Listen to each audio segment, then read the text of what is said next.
Hi, welcome to Organizational Ethics.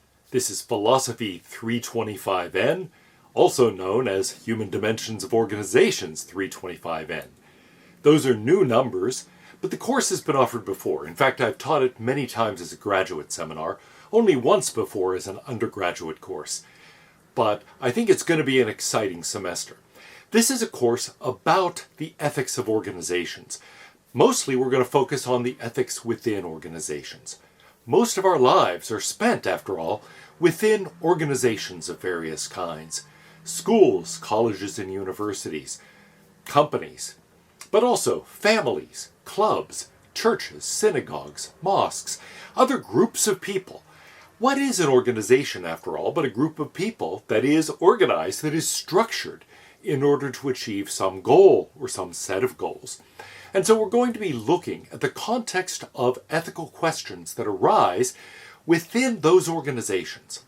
We'll also ask some about the obligations, the duties, the virtues and vices of organizations themselves. But mostly we're going to be focused on the questions that occur internally within organizations.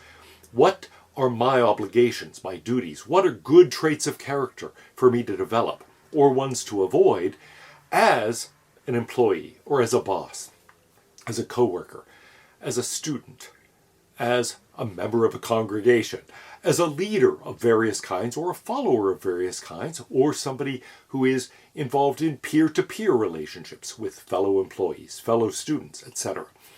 So we're going to be thinking about a variety of questions about ethics, about, well, what? What exactly are the questions of ethics? There are a number of fundamental questions. I think there are three basic questions of ethics, and I'll talk much more about that very shortly. But the three basic questions are, what kind of person should I be? What should I do? And how do I decide? Those questions, what to be, what to do, how to decide, are the basic questions of ethics. And within the context of organizations, it often means what kind of not only person should I be, but what kind of boss should I be? What kind of employee should I be? What kind of coworker should I be? It also has to do with what I should do, how I go about making the many decisions that people routinely face as members of organizations.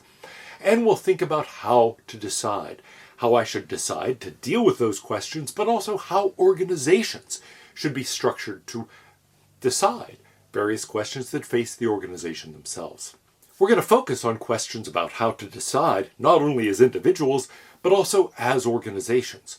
Organizations face decisions just as people within them do, and they have to have processes or methods or some way of reaching those decisions. How should they do that? What are better ways or worse ways of making decisions? The course is going to be structured along the following lines. We're going to be looking at a variety of approaches to ethics, not in the way that ethics courses sometimes do, of seeing these as combatants, competitors, trying to give you the correct view of ethics. Instead, we're going to be seeing them as identifying dimensions of moral concern. My own personal view is that all of these theories, all of these approaches, give us important insights into the nature of ethics, into what it is to think about things from a moral point of view. They all go wrong, in my opinion, by saying, well, this is it. This is what ethics is, period. This is all you need. I think they do a very good job of identifying, describing the implications of various ways of seeing ethics, of various dimensions of ethical thinking. But you need to combine these. Sometimes the crucial question really is, what kind of person do we need for this job, for example? Sometimes it is a matter of how we decide what kind of processes, procedures we should adopt in reaching decisions. Sometimes it's a matter of simply what to do about a particular problem. And sometimes that really does involve primarily questions of rights. Sometimes it's a matter of just trying to achieve the best outcome. Sometimes it's a matter of thinking of character or adopting basic rules that seem just built into our ethical thinking from the beginning. Built into our intuitions, as philosophers sometimes say.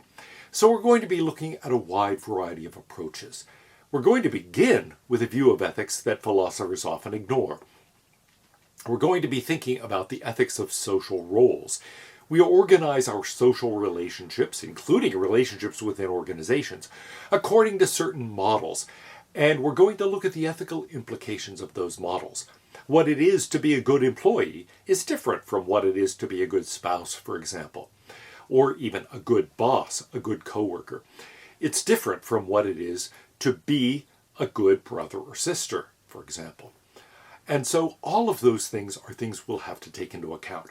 So we're going to begin by thinking in general about what ethical thinking is. And then we're going to focus on ethics of social roles. We're going to be looking in particular at a theory developed within psychology and anthropology known as relationship regulation theory. We're going to see the 4 basic models that it proposes for human relationships and think about their ethical implications. What norms are associated with each of those relationship structures? And what does that mean for the relationships we have with people within organizations? We're then going to turn to some more traditional approaches to ethics. Within philosophy, we're going to think about virtue ethics, for example, and think about the traits of character that we want to develop in the context of various organizations, in fulfilling our role in organizations. We'll also think about the basic characteristics of organizations themselves. What kinds of character traits promote success for us as individuals and promote success for an organization? After thinking about virtues, we'll look at common sense ethics, the ethics that basically says all we have to do is rely on our own intuitions, our own common sense about what's right and wrong, what's good and bad, what kind of person we ought to become. We'll look at those approaches both within philosophy, in the philosophy of W.D. Ross, but also within psychology. Jonathan Haidt and a variety of collaborators have developed something they call moral foundations theory to explain the foundations of our own moral thinking from an intuitive point of view. They'll argue that there are 5 or 6 basic foundations on which we rest in thinking about ethics, and that the theories we construct and the reasons we give are most often rationalizations that are trying to explain the intuitive reactions we have based on those foundations. We'll look at various views that are grouped under deontology, and especially at the philosophy of Immanuel Kant. It underlies conceptions of human rights, but also of all sorts of duties, obligations, responsibilities that we have in a wide variety of contexts. So we'll look at the basic principles of Kantian ethics. He thinks there's really just one, but he gives us various formulations, and they're quite useful for different aspects of the sort of ethical problems we face within organizations. We're then going to turn to cost-benefit analysis, based on a philosophical view known as consequentialism. We'll look at utilitarian approaches to ethics and see what they imply about the nature of our obligations, our duties, virtues, and vices within organizations. In the second half of this course, we're going to be shifting gears a little bit. We'll spend some time looking at game theory. Game theory is a way of trying to analyze not just human relationships, but interactions, where the outcome is going to depend on what different people acting independently do. Often within organizations or other kinds of contexts in life, it's hard to predict the outcome of our own actions. It depends what other people do. Game theory studies those types of strategic interactions, where in trying to get what we want, we have to think about the consequences in a way that recognizes their dependence on the actions of others. So we're going to be looking at that in a general setting, and then we're going to be applying it to organizations. We'll look at some much studied interactions that fall under the heading of prisoners' dilemmas and tragedies of the commons that are closely related to them. But there are a variety of other very interesting sorts of relationships that emerge when we think about game theory. Some of them are known as stag hunts, after a classic example from Jean-Jacques Rousseau. Some are prisoners' delights, where things tend to work out well for the group if each of us pursues our own good independently. Some of them are games of chicken, where basically one can win, the other has to lose. We're then going to turn to problems of pure competition. And eventually, at the end of the course, we're going to look at military strategy, looking at Sun Tzu and John Boyd for their insights into military strategy, to understand how to behave, what the ethics are when we're in a situation where we cannot cooperate, we cannot jointly achieve better outcomes, but instead a win for one is necessarily a loss for the other.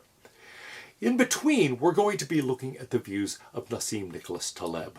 We're going to be considering his views on anti-fragility, optionality, ergodicity, and a variety of other concepts that are going to sound unfamiliar. But the basic idea is this. We want, personally, but also our organizations, to be not only robust, surviving various shocks, volatility, other kinds of things that can apply stress to us or our organizations. Ideally, we'd like to grow stronger as a result. Well, that notion of growing stronger in response to stress, in response to volatility, in response to shocks, he calls anti-fragility. And so the required books for this course are going to include The Evolution of Cooperation, Robert Axelrod's great book on game theory, but also Taleb's book Anti-Fragile, Things That Gain from Disorder. There will also be a variety of readings in PDF form that you can find on Canvas. I've got a collection of those all together, but I'll also separate them out so that you can simply go down through Canvas module by module and get all the readings from the Canvas homepage. What do you have to do to get a grade in this course? The grade is going to be based on your responses to homework questions. They're going to be roughly weekly as we go through the term. There are going to be 12 overall, and your grade will be based on 10 of those. So you may just do 10 out of the 12 and omit the others, or you can do as many as you want within that. The best 10 are going to count. The homework questions are going to be highly focused, often a matter of applying what we've learned to organizational settings. They're going to ask for you to display your knowledge of what we've been discussing, of what you've been reading, but also apply it in a way that shows how it's relevant to organizations. These homework answers are going to be brief. I want them to be at most 1 page or about 400 words, but it's fine for them to be less. Don't feel that you have to fill up a full page or fill up 400 words. So they're going to be relatively brief, but on the other hand, I want you to think hard about these questions. They might take this sort of form, for example. You've got a work group that is not cooperative at all. People go their own way. They don't work together well. They don't trust each other. They don't cooperate. Using the insights from Robert Axelrod, what might you do as manager of that group to make them more cooperative and more trusting? That's just one example of the kind of thing I might ask, so that you can think about how to take some of the more theoretical things we're studying and apply them in the context of real problems that occur in organizations. Many of the problems that I give you are going to be based on real discussions with people in the graduate version of this course, the graduate seminar on organizational ethics, where the people coming in are typically people who have had anywhere from 5 to 20 years experience within organizations. And in there, we talk about some of the real problems that they have faced in the context of their own organizations. A few last words. How do you do well in this course? Online learning is something that's new for all of us. And in this course, there is no set schedule. You're going to watch the videos whenever you want, do the reading whenever you want, and turn in the homeworks. There will be a schedule for those. You won't be able to save them all up until the end. That, I've learned from experience, is a disaster. So I'll keep you on track, I hope, by having those due throughout the semester. And you should pace your reading and pace the watching of the videos to go along with that. But within those general guidelines, you can do things whenever you want. Don't fall behind. The first really important lesson is to do the readings, do watch the videos, and give yourself time to think about them. Give yourself time to think about the homework questions as you read them. So look at the homework question before you even start your reading, before you even start watching the videos. Typically, you might find it useful to watch the videos first and then look at the readings. If you, in particular, start doing the reading and feel as if you're not understanding or you're not getting anything out of it, don't worry about it. Just put it aside, watch the video, then try to come back to it. I think it will then make a lot more sense. You'll see what the key ideas are. If, on the other hand, it still doesn't make any sense, don't worry about it. Just try to focus on the main ideas that I'll be discussing in the videos. Throughout, whenever you have questions, don't hesitate to contact me or to talk to fellow students. In fact, I encourage you to talk to one another about the homework assignments. I don't expect you to do them independently. Feel free to talk about them with other people. I do want you to write your own independently, partly because I want you to learn to express your ideas well in writing. But on the other hand, it is not cheating to discuss the question and talk about ideas with other people or with me. So feel free to do that. In fact, whenever you have a question, feel free to contact me. I'm going to be having Zoom office hours this semester, Mondays and Wednesdays from 1 to 3. But my own schedule is very flexible. So whenever you want to talk, just let me know and we'll set up a meeting. We can talk on Zoom, we can talk by phone. Maybe before too long we'll actually be able to talk in person. In any case, I want you to not let yourself fall behind. As soon as you start feeling like, wait, this is unclear, I don't know what's going on, it will, I hope, get better as we go along, but don't wait until you say, wow, the whole last month has made no sense to me. Try to ask questions as soon as you find yourself puzzled. Don't let yourself fall behind. One final point.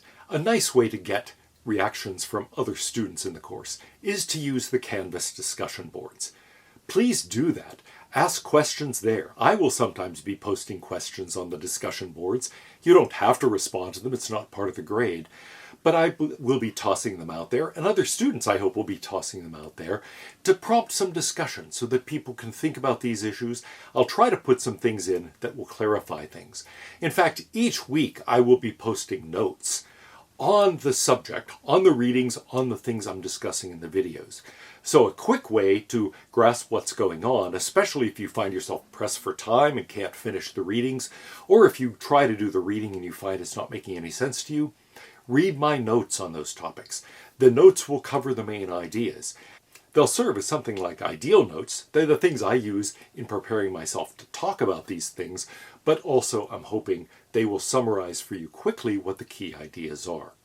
Now, that said, don't think, oh good, I can just read the notes and ignore the videos and the reading. They're going to be just very quick summaries. So a lot is going to go on in the videos or in the reading that will not be reflected in the notes. But at least they're a quick mnemonic device to prepare you to get you in the right frame of mind, but also to remind you later of what the key ideas are. I want to thank you for your participation and contributions to this course. In person, it's turned out to be great. In the fall at the graduate level by Zoom, it was a great course. So I'm hoping that it will be excellent this semester too. The key really is to put into it the kind of effort you might if it were meeting in person. Don't just turn it on in the background and play games on your phone and so on. You're not going to get much out of it that way, any more than you would if you went to class and then just played games on your phone in the back and didn't pay much attention. So stay involved yourself, and I think you'll find it rewarding. Your contributions can help all of us.